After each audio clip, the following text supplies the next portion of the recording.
Je n'ai pas besoin du droit international, il n'y a qu'une seule chose qui peut m'arrêter, ma propre morale, a déclaré Donald Trump dans une interview avec le New York Times. Ces mots ont été prononcés dans un contexte très précis, l'émergence d'un nouvel objectif pour le président des États-Unis. Cet objectif, c'est le Groenland. Donald Trump soutient que prendre le contrôle de l'île est essentiel pour la sécurité nationale des États-Unis. Les gouvernements du Danemark et du Groenland, de leur côté, sont prêts à renforcer la coopération avec Washington, mais pas à vendre l'île pour le président américain. Cela ne suffit pas. En conséquence, les tensions continuent de monter. Un rapport récent du ministère danois de la Défense alerte sur la collecte de données sensibles par les États-Unis concernant les bases militaires, ports et aéroports du Groenland. Combiné aux menaces de Trump, il a refusé d'exclure la prise du Groenland par la force, envoyant ainsi un signal très dangereux. Les gouvernements européens prennent très au sérieux la rhétorique de Trump. La France, le Royaume-Uni, l'Allemagne, les Pays-Bas, la Norvège, la Suède et la Finlande ont décidé d'envoyer des troupes au Groenland pour renforcer sa défense face aux provocations hostiles. Trump cependant n'a pas abandonné. Il a menacé l'Europe de nouveaux droits de douane. Bruxelles, déstabilisée, a alors envisagé des représailles contre les entreprises américaines. Les relations entre les États-Unis et l'Europe n'ont pas été aussi tendues depuis très longtemps. Comme si cela ne suffisait pas, Donald Trump a ensuite proposé un nouveau format pour un soi-disant Conseil de la paix. À ce conseil, il a convié plusieurs dirigeants, dont Vladimir Poutine et Alexandre Loukachenko. Dans l'Arctique lointain, ce qui se joue n'est pas seulement un différend sur l'avenir du Groenland, mais une lutte pour l'avenir de l'ensemble de l'Alliance de l'Atlantique Nord.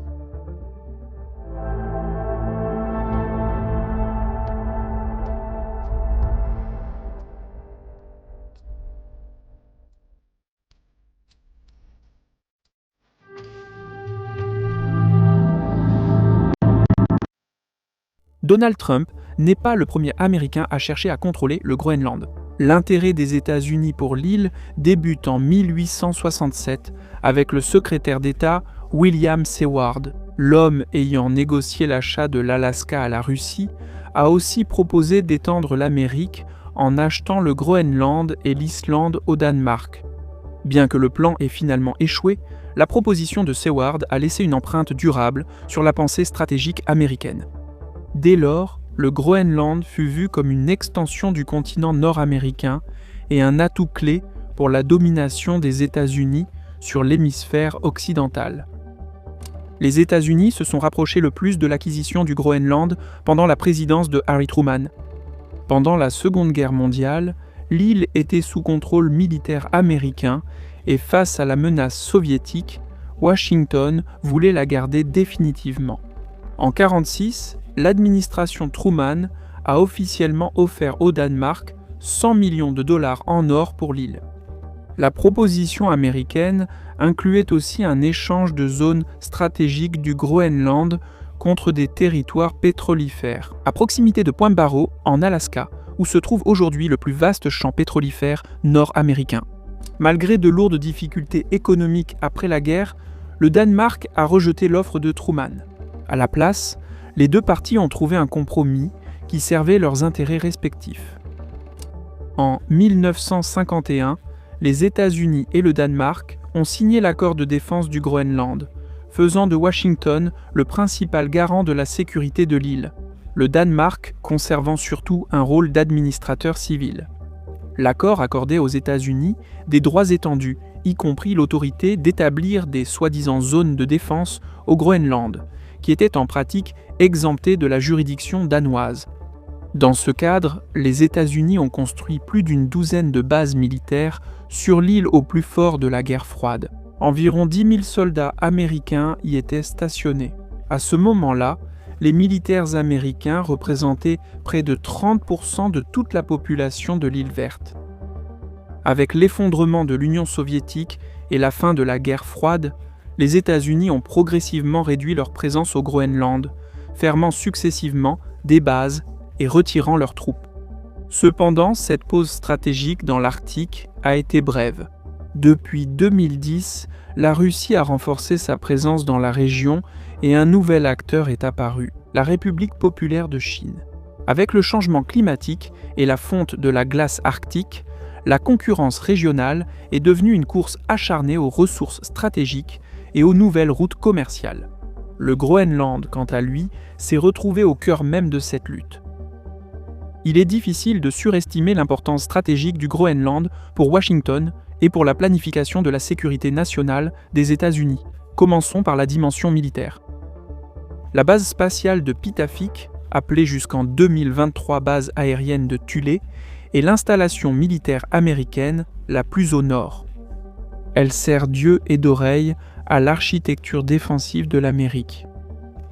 L'importance de Pitafik découle de sa position géographique unique, qui permet une couverture radar de zones inaccessibles aux autres systèmes terrestres.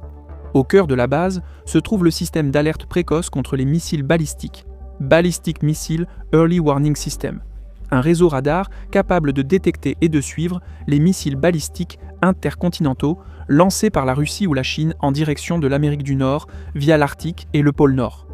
Sans les données de Pitafik, le temps de réaction de Washington à une attaque nucléaire serait considérablement réduit, ce qui minerait la crédibilité de la dissuasion nucléaire américaine. Ces dernières années, la base a également gagné en importance dans le domaine spatial. Désormais exploité par l'United States Space Force, Pitafik joue un rôle crucial dans la surveillance des satellites et des objets en orbite polaire. Pourtant, la valeur stratégique du Groenland va bien au-delà de la seule défense antimissile. L'île constitue également le pilier occidental de ce qu'on appelle le Gjuuk Gap, Groenland, Islande et Royaume-Uni. Ce détroit sépare la mer de Norvège de l'océan Atlantique. Le contrôle du Groenland-Islande-Royaume-Uni Gap est crucial pour la sécurité des États-Unis et de l'Alliance de l'Atlantique Nord.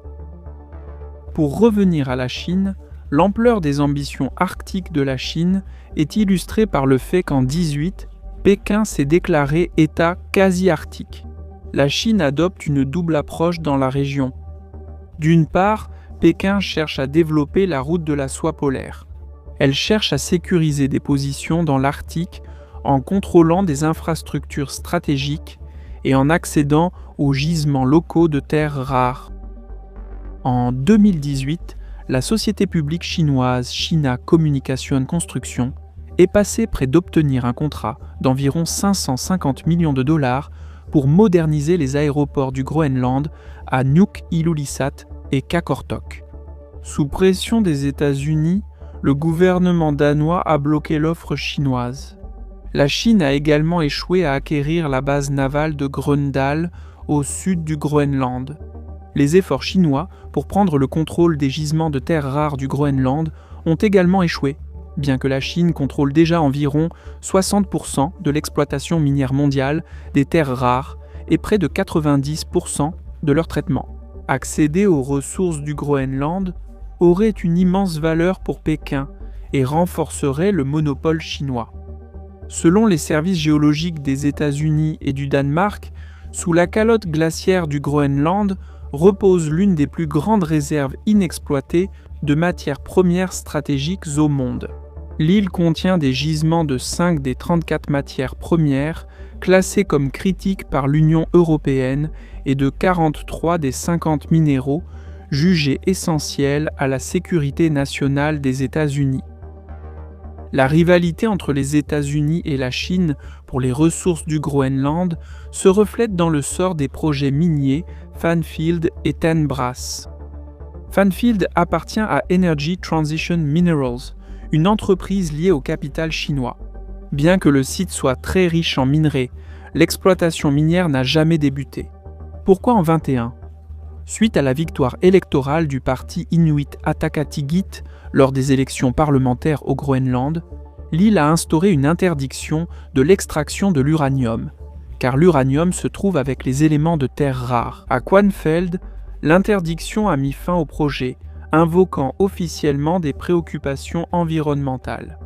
Les analystes notent la satisfaction discrète de Washington d'avoir bloqué l'accès à la Chine, surtout étant donné que le deuxième grand projet minier, Ten Brass, soutenu par American Capital, a avancé à toute vitesse.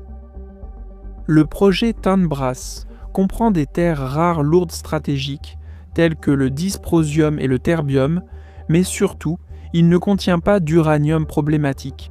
En 1925, la banque Exim, soutenue par le gouvernement américain, a offert un prêt de 120 millions de dollars pour soutenir le développement de Tanbras en janvier de cette année. La création d'une coentreprise a été annoncée pour expédier des matières premières du Groenland vers l'Arabie saoudite afin de les traiter. Transport des métaux raffinés vers les États-Unis pour l'industrie de la défense américaine. Comme on le voit, la présence réelle de la Chine au Groenland reste faible, même quand Pékin obtient un contrat. Sa mise en œuvre est généralement bloquée soit par les États-Unis, soit par des contraintes environnementales ou liées au climat. Rien cependant n'indique que ces revers répétés aient découragé la Chine de chercher à s'implanter dans la région. Bien au contraire. À mesure que le changement climatique s'accélère et que la calotte glaciaire de l'Arctique continue de fondre, ouvrant de nouvelles routes maritimes, la compétition pour l'Arctique ne fait que commencer à s'intensifier. Dans le même temps, Moscou investit massivement dans les infrastructures de la route maritime du Nord, qui longe la côte nord de la Russie et fait partie du passage du Nord-Est reliant l'Atlantique et le Pacifique. Pour l'instant, certains tronçons de la route maritime du Nord ne sont libres de glace qu'environ 2 mois par an. Mais le changement climatique progresse suffisamment rapidement pour que cette situation puisse évoluer de façon spectaculaire dans les décennies à venir. Pékin parie sur ce scénario, voulant créer une route de la soie polaire qui recoupe largement la route maritime du Nord russe. Dans ce contexte, le Groenland est crucial. Contrôler l'île permet aux États-Unis de projeter leur puissance vers la mer de Barents, limitant la liberté de mouvement de la flotte du Nord russe.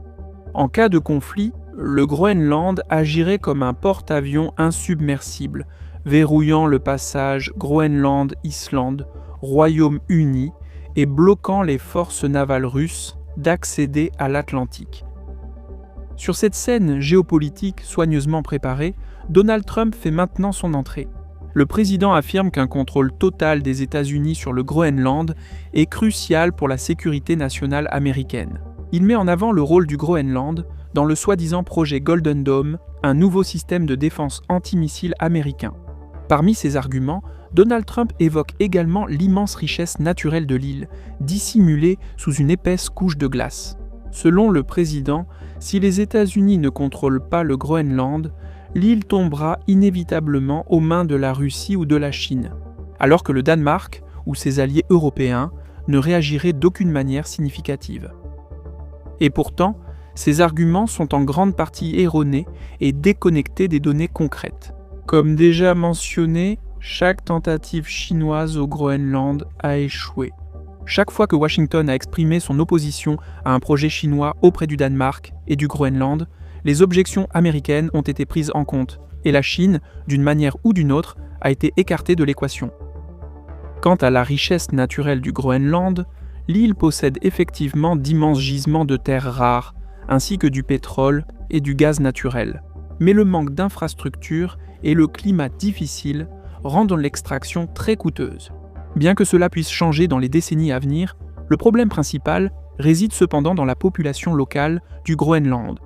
La loi sur l'autonomie du Groenland de 2009 accorde aux habitants de l'île des droits exclusifs sur la gestion et les bénéfices de leurs ressources naturelles. Récemment, les autorités du Groenland ont pris plusieurs mesures limitant fortement l'exploitation des ressources. En 2021, le gouvernement a interdit l'extraction de l'uranium et les projets où l'uranium serait un sous-produit, mettant fin au projet Gvanfield. Le gouvernement du Groenland a aussi arrêté de délivrer de nouvelles licences d'exploration pétrolière et gazière cette année-là. Malgré ces contraintes, les investisseurs américains n'ont guère à se plaindre. Le projet Tambra, associé aux États-Unis et dédié à l'extraction de terres rares sans uranium, poursuit son expansion. Le gouvernement du Groenland fonde beaucoup d'espoir sur ce projet, considérant les revenus générés comme une voie potentielle pour réduire la dépendance aux subventions danoises. L'erreur majeure de Donald Trump est d'affirmer que la sécurité nationale impose le contrôle du Groenland par les États-Unis. Pendant la guerre froide, les États-Unis comptaient près de 10 000 membres du personnel et plus d'une douzaine de bases militaires sur l'île. Aujourd'hui, ils n'exploitent plus qu'une seule base spatiale Pitafix, avec environ 150 soldats. Personne, ni le gouvernement danois, ni le gouvernement du Groenland, n'a fait pression sur Washington pour réduire sa présence militaire. Les États-Unis ont pris cette décision seuls. Lars Løkke Rasmussen, ministre des Affaires étrangères du Danemark, ayant visité la Maison-Blanche en janvier, a affirmé que le gouvernement danois ne voyait aucun obstacle à une présence militaire américaine accrue au Groenland.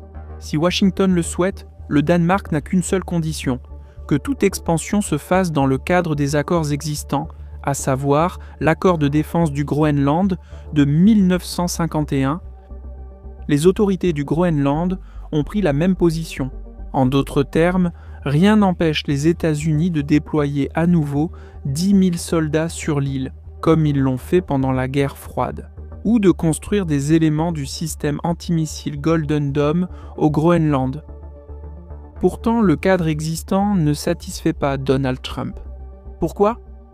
Parce qu'en réalité, il ne s'agit pas de la sécurité des États-Unis ou du Groenland, ou du moins pas seulement. Une dimension cruciale et souvent négligée du problème est que la question du Groenland sert de prétexte commode pour intensifier les tensions entre les États-Unis et l'Union européenne, et pour approfondir les divisions internes au sein même de l'Union européenne. On peut l'observer presque en temps réel.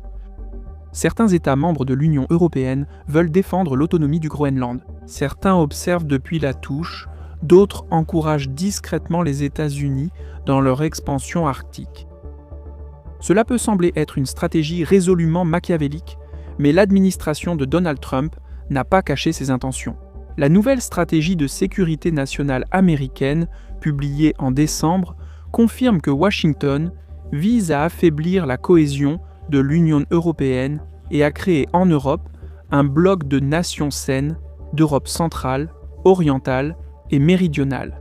Aligné sur les États-Unis, le Groenland n'est qu'une étape de plus vers une Europe divisée. Cette approche s'inscrit aussi dans une tendance plus large, la dévalorisation et le contournement des institutions multilatérales comme les Nations Unies. Sa concrétisation formelle serait le Conseil de la paix proposé. Donald Trump l'imagine comme une organisation chargée de construire la paix et de stabiliser les zones de conflit telles que Gaza, où, selon lui, l'Organisation des Nations Unies a échoué. Le Conseil fonctionnerait selon ses propres règles d'adhésion et de droit de vote. Des sièges permanents seraient proposés aux États prêts à verser au moins $1 milliard en frais d'adhésion. En pratique, cependant, la structure du Conseil concentrerait le véritable pouvoir de décision entre les mains de, sans surprise, Donald Trump lui-même. Selon la carte, environ 50 dirigeants mondiaux auraient reçu des invitations.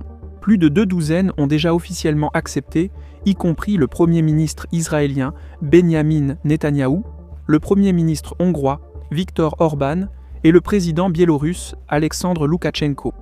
Le scepticisme est venu de l'Union européenne, de la Russie et de la Chine.